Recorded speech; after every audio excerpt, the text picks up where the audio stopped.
Hello' বন্ধু, current আছামলৈ স্বাগতম। আজি আপোনালোকক এটা সুন্দৰ দিহা দিবৰ কাৰণে আগবাঢ়িছোঁ। আপোনালোকে মোৰ ভিডিঅ'টো শেষলৈকে চাব। মই অতি সৰুকৈ বনাবলৈ যত্ন কৰিছোঁ। আপোনালোকক এসপ্তাহমানৰ আগতেই দেখাইছিলোঁ যে মোৰ এটা সাঁচিপুলি শুকাই গৈছে, তাত কেনেকৈ পাত আনিম। আজি সেইটোকে অৱগত কৰিছোঁ। একেবাৰে সঁচা কথা। চাওক, মই পুলিটোৰ পাত আনিব নোৱাৰিলোঁ।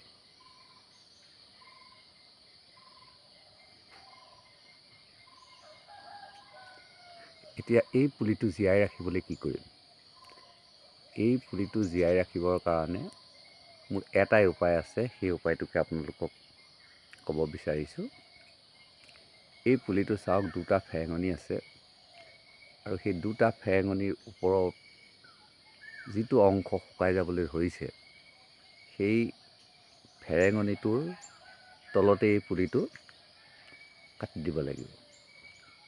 যেতিয়া মই ইয়াৰ শুকান অংশটো কাটি দিম, তাৰ তলৰ পৰা পোখা ওলাই এই পুলিটো মই কাটি পেলোৱা অংশতকৈও ওখ হৈ যাব। গতিকে ই মোৰ কোনো ক্ষতি নহ'ব। যিহেতু পুলিটো ওপৰ ফালৰ পৰা মৰি আহিছে, পুলিটো যি যাব সম্পূৰ্ণ বাচি থাকিব। গতিকে তাৰ কটা অংশটো আপুনি কাটি পেলাই দিব লাগিব।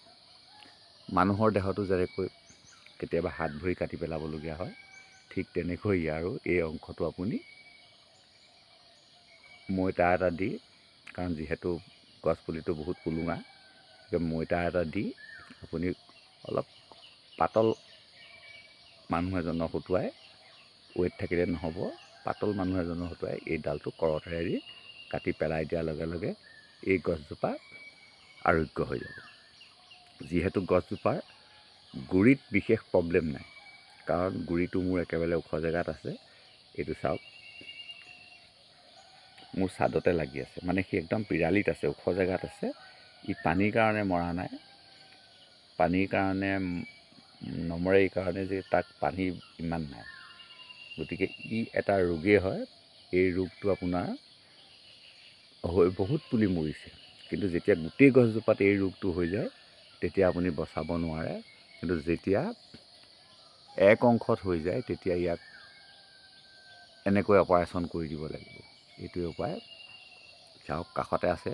এইটো পুলিটো হৈছিলে, এই পুলিটো কিন্তু সম্পূৰ্ণ আৰোগ্য পথলৈ গুচি আহিলে। ই পাত ওলাই গ'ল, কিন্তু ই নাহিল। দুইটা একেবাৰে লগালগিকৈ আছে, এটা আহিল আৰু এটা নাহিল।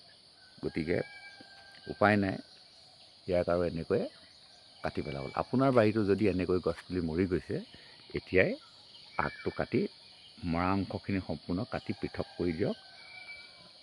আৰু যদি কাটি নিদিয়ে, তাৰ ছালটোহে বেয়া হৈছে, ছালটো লাহে লাহে তললৈ ডেমেজ হৈ আহি থাকিব আৰু এটা সময়ত গোটেই গছজোপাই বেয়া হৈ যাব। গতিকে ইয়াৰ দুটাই উপায় আছে। এক, বিক্ৰী কৰি দিয়ক, নহয় ছালটো কাটি যি অংশলৈকে আপুনি চাব, বখলিয়াই চাব পাৰিব, যি অংশলৈকে ছালটো বেয়া হৈছে তাৰ ঠিক এফুটমান তললৈকে তলতে গছজোপা আগটো কাটি দিয়ক। তেতিয়া তাৰ পৰা পোখা ওলাই পুনৰ সি জোপোহা হৈ যাব, কোনো সন্দেহ নাই। হেল্ল' বন্ধু, আপুনি মোৰ চেনেললৈ যদি নতুনকৈ আহিছে, তেতিয়াহ'লে মোৰ চেনেলটো ছাবস্ক্ৰাইব কৰি ল'ব, বেল আইকনটো ক্লিক কৰিব।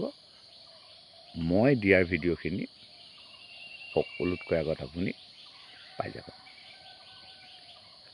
আৰু আপুনি আপোনাৰ জীৱনৰ বহুমূলীয়া সময়কণ খৰচ কৰি মোৰ ভিডিঅ'টো চোৱাৰ কাৰণে আপোনালৈও অশেষ ধন্যবাদ জ্ঞাপন কৰি মোৰ ভিডিঅ'টো আজি ইমানতে সামৰণি মাৰিছোঁ। শেষত এটা লাইক কৰিবলৈ নাপাহৰিব। ধন্যবাদ।